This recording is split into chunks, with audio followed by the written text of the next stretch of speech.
Fart on human relationships. The two things every man needs to be a man. Written and narrated by Peter J. Merrick. I wish an older guy had taken me aside when I was younger and told me what I am about to share. Maybe I would have figured it out sooner and saved myself a few bruises along the way. Then again, knowing the young guy I used to be, I probably would have smiled politely, nodded as though I was listening, and then gone right back to doing exactly what I wanted. Looking back, I was not short on confidence. I was short on perspective.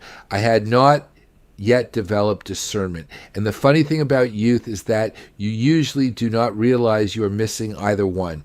Everything I am about to tell you is simply one old fart's opinion. I did not learn it in a classroom or from some guy on YouTube with perfect hair, polished teeth, and all the answers. I learned it the old-fashioned way, by falling flat on my face often enough that I finally stopped asking, why does this keep happening to me, and started asking, Peter, what is life trying to teach you? I wish I could tell you I learned every lesson the first time. I did not. Apparently, I needed the Deluxe package with free repeat lessons. As an older man, I feel a responsibility to pass a few of those lessons on to younger guys. You can take them or leave them. They are worth exactly what you paid for them. The older I get, the more convinced I become that we have confused getting older with growing up. Birthdays happen automatically. Maturity does not. Looking back, I spent years walking around in an adult body with a younger guy's understanding of the world. I knew a lot. I just did not know what mattered. To me, becoming a man comes down to two things: a spine and some balls.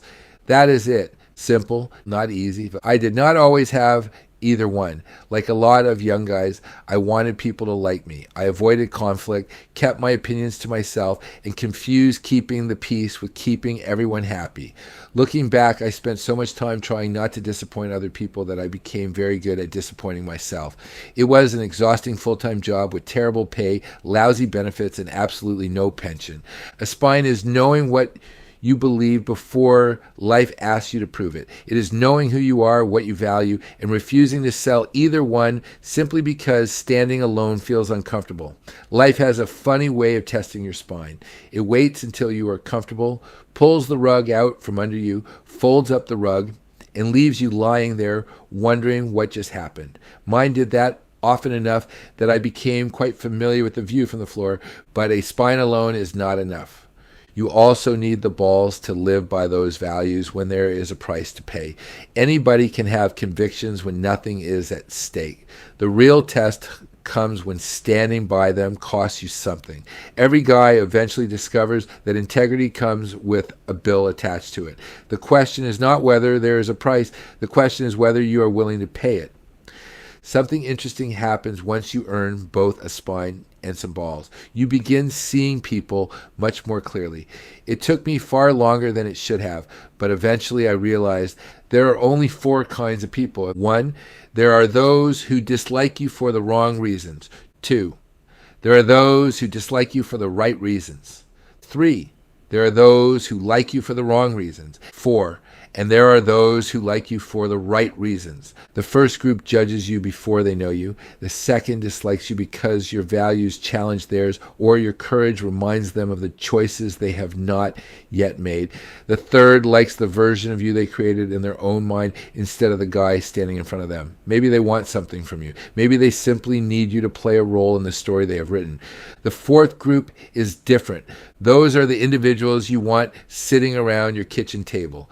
They know your strengths. They know your flaws. They know you are imperfect. In other words, they actually know you.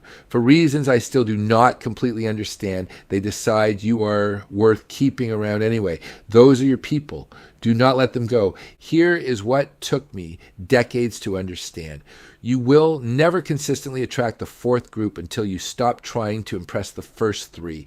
The moment you stand tall and say, "This is who I am," the wrong people begin leaving, and the right people finally know where to find you. Looking back, I wish I had figured that out a lot sooner. It would have saved me years of trying to win over people who had already made up their minds. And the older I get, the more convinced I become that a man's greatest asset is not his career, his reputation, or the size of his bank account. It is his soul.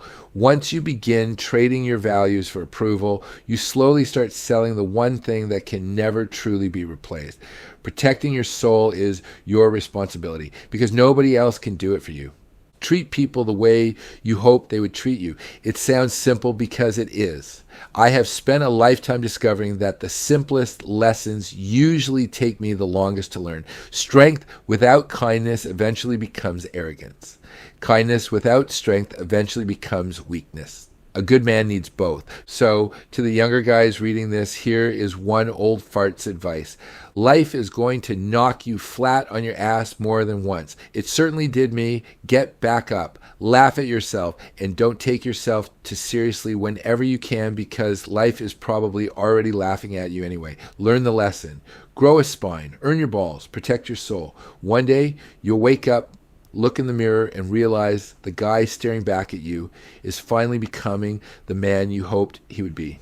Peter J. Merrick, A.K.A. Old Fart, still trying to figure life out, just getting it wrong a little less often than I used to.